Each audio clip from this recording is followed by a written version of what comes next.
Have you ever pondered the state of school funding in South Australia? It may surprise you to know that it's a landscape mired in disparity. Let's delve into the crux of the issue.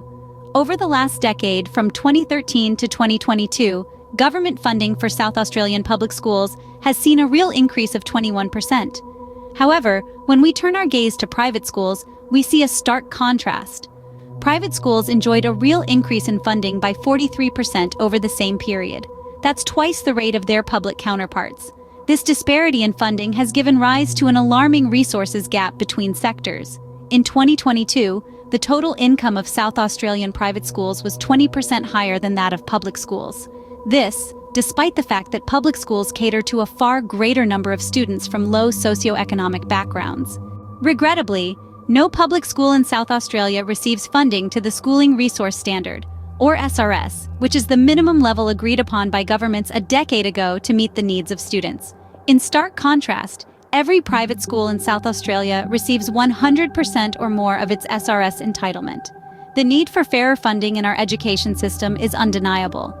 In a new agreement due to be signed this year, the Albanese government and the South Australian government must ensure that public schools are funded to 100% of the SRS by 2028, at the latest.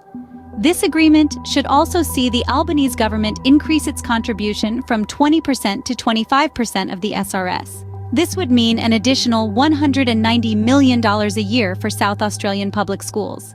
To ensure every child gets the support they need to succeed, we need well-resourced and well-staffed schools. That means more teachers, more support staff, and more intensive support for the students who need it both inside and outside the classroom. The full funding of state schools is a prerequisite for student learning and well-being improvement. This urgency is heightened by the full funding arrangements that already exist in the non-government sector. So, what can we do about this? We can start by raising awareness about the inequity of school funding in South Australia. Share this video with your friends, family, and anyone else who might be interested. Encourage conversations about this important issue, and most importantly, urge your local politicians to support fairer school funding. Remember, education is not a privilege, it's a right. Let's strive to make it accessible to all, regardless of socioeconomic status, because every child deserves the best start in life, and that starts with fair school funding.